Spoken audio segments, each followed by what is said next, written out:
at some point, we're going to have this conversation. I know as Africans, we avoid it as much as we can, right?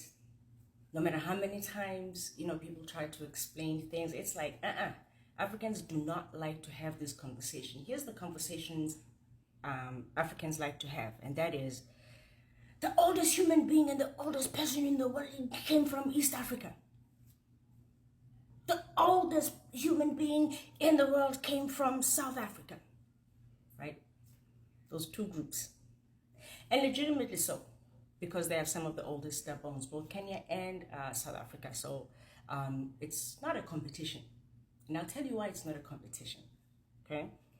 To understand this conversation that they are having is, number one, they don't have a visual of what they are talking about, right? Because even though we are Homo sapiens means humans, right? And Lucy and Homo naledi are also part of the Homo species, right? So they look a little different than us human beings, right? You can tell that there's a difference here, right? So what are those differences? For the people who, every time this discussion is brought up, the first thing they talk about is, we don't come from monkeys, we don't come from monkeys. Nobody said you came from monkeys. The people who spread that rumor were Christians, by the way. But we'll get to that another time, okay? So the difference between human beings, us Homo sapiens, and let's say Lucy and Homo naledi, those two previous images I just showed you, okay, is it's normally can be identified by the pelvic area, right? So these things here have literally the exact internal bones inside, right, with differences. Okay, you can see that's the chimpanzee on that side. Like, if you didn't know those things when labeled, you wouldn't guess, right? And then you have Lucy. So let's look at Lucy and the Homo sapien. One of the biggest differences, okay, between Lucy and human beings is the pelvic area, right? Hers is a little bit wider and ours is a little bit smaller. And so people who dig up bones and they try to understand, all of this stuff, they can get to know the difference between the human beings and, the other Homo species, okay? So with all that little bit said and done, okay, one of the key differences between what's happening in Kenya and what's happening in South Africa, okay, because Kenya doesn't have this, is that they found bones not just of Homo naledi, but they also found bones of human beings, which means that at the times of the Lucys and the Homo naledis, it seems like they were also human beings. Okay, that's where you guys are not ready to have this conversation. But if you're not ready to have this conversation, then stop going around saying the oldest human comes from here and the oldest human comes from, because none of you want to be associated with this. So you have to understand the differences. Okay, this is just another Homo species and we are Homo sapiens. Okay, now this is for the Bantu nation. Do you guys understand why our ancestors called us Bantu? Human beings. Yeah. There's a lot going on in our history, and there's so much knowledge that's embedded in that history. And it's been so buried, but when I tell you, when that struck me one day, and I realized that our ancestors called us Abantu, is because they lived with izinto ezingobantu. Dango. Let's try male human voice, count over 3. 1, 2, 3. Just pitch up your voice. 1, 2, 3. Let's just add a bit of nasal now. 1, 2, 3. Now, the other thing that would be happening, which would actually increase that quality, is a very heavy skull that seems to pull down into the throat there. Now, speak. 1, 2, 3. Now let's make a sound. Just let's make a huge R. 1, 2, 3. 1,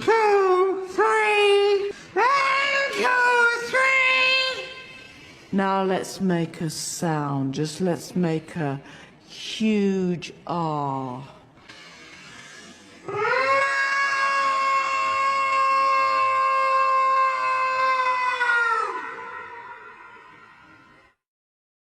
Humans were born in the region of Kenya.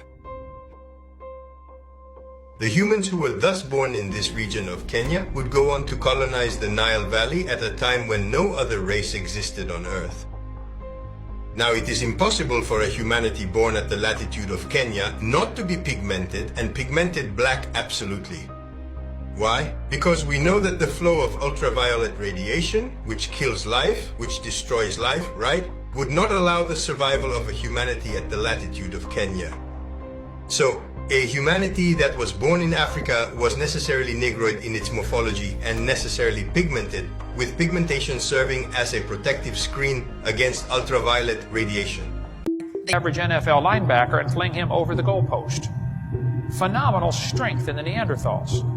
They gave the same skull to 9 different artists and said, what did he look like in life? They got 9 different answers. They said, what would you like him to look like? We're artists, you know, we can make him, you want him ape-like or human-like? You tell us what you want, we'll do it.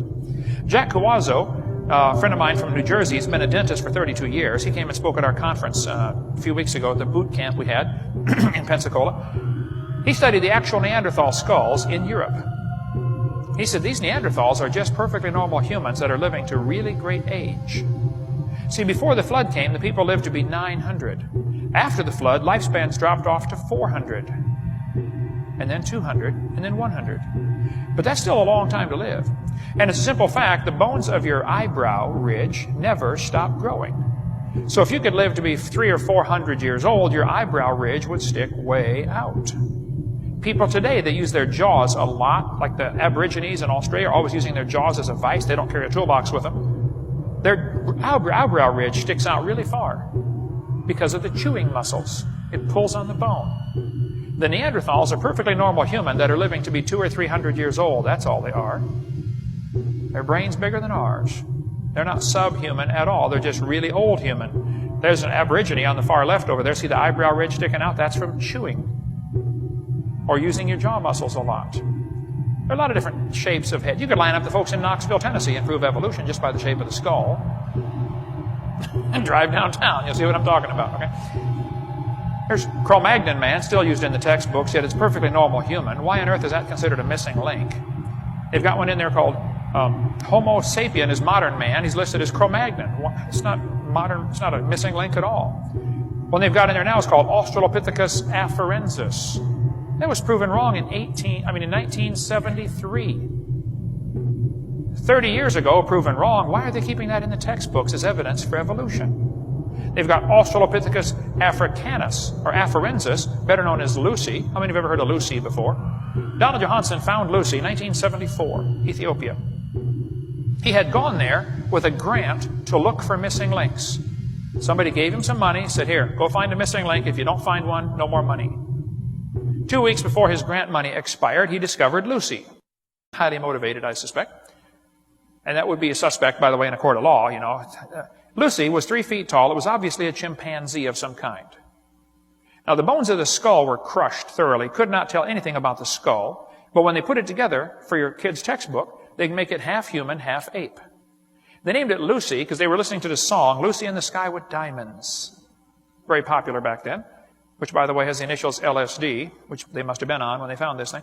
But almost 95% of our species history, Homo sapiens, shows that they have lived as nomadic hunter-gatherers. They were always moving from one place to another. In a group of 150 people, back to Dunbar's number. It's very interesting. New studies have shown that even though these groups lived in very different environments, their behaviors and social structures had a lot in common. What I always call it anthropological universals. For me, anthropological universals are very, very interesting topics. These anthropological universals are many, but I'm telling you just 3. First, egalitarianism. Second, mobility. And third, gratitude.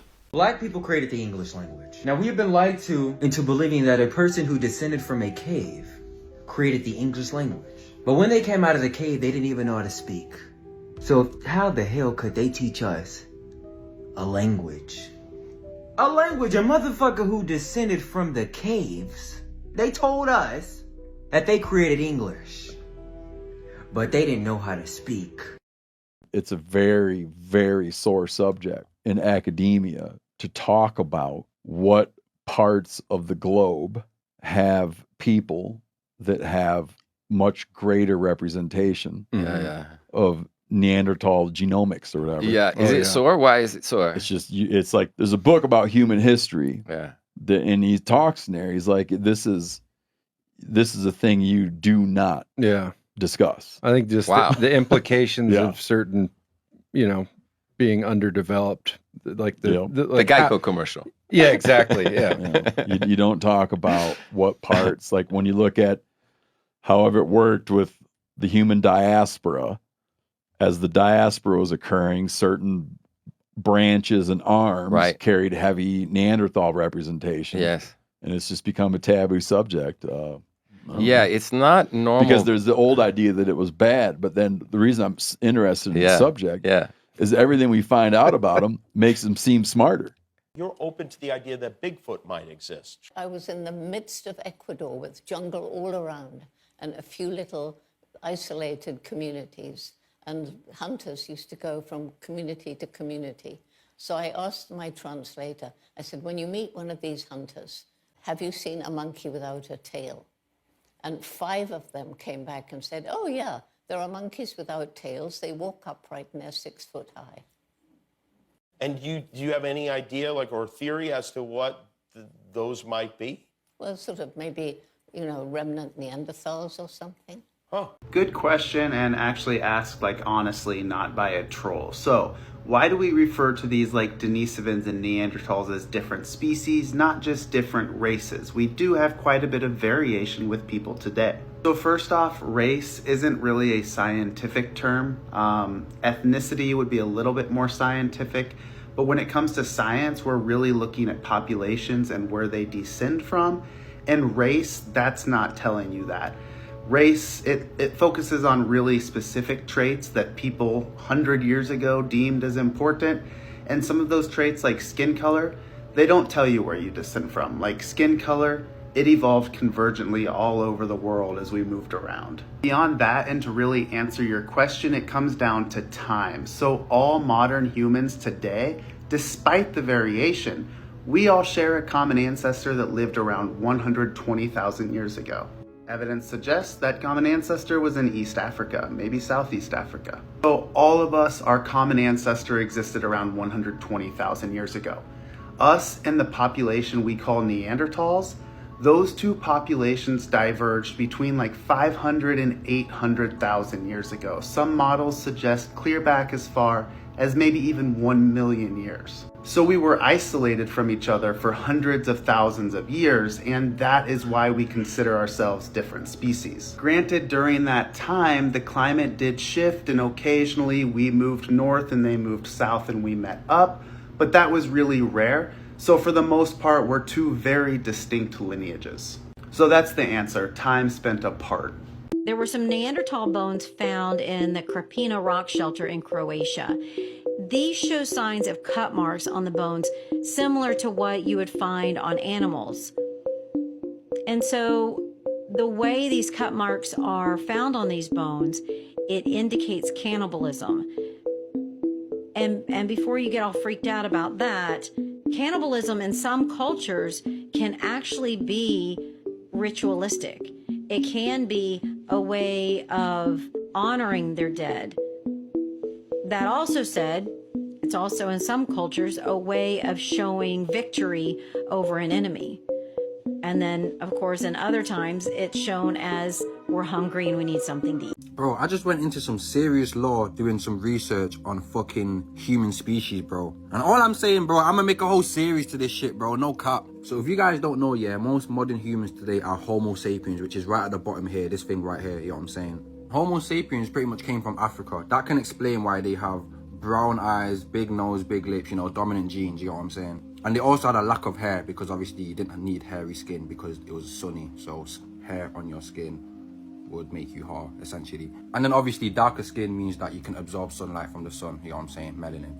Okay, so compared to the other human species, yeah, us as Homo sapiens, we have a flatter face, we actually have a chin, and we also have a brow ridge. Our brow ridge is pretty low. Like, if you look at the Neanderthal here, look how big his was, bro, but ours is actually just pretty normal. The other thing is that our limbs are longer, so our arms are longer, our legs are longer, and I feel like that would help with, like, stamina and, like, endurance, so maybe we'll be able to run for longer, like chase an animal that we're hunting, you know what I'm saying? I also feel like another difference is that Homo sapiens are able to adapt. And I'll be honest, guys, I think this is the biggest thing to our survival, bro. Like, the way we adapt, and this is what I mean. Like, I showed you guys this picture saying that this is a black man, bro. Do you know how crazy it is that this man can go to England, live there for like 1,000 years, 2,000 years, and then eventually have blue eyes? Eventually have a smaller nose, bro. Eventually have smaller lips, bro. Eventually his hair goes straight, bro. Do you guys know how crazy that is? Like, how much you have to adapt to that shit, bro. Another big thing as well is that us as Homo sapiens, we have a prefrontal cortex, which is at the front of your brain, basically. And this brain is like critical for like thinking and stuff. So things like, you see, us as Homo sapiens, like, we can believe in a God, bro.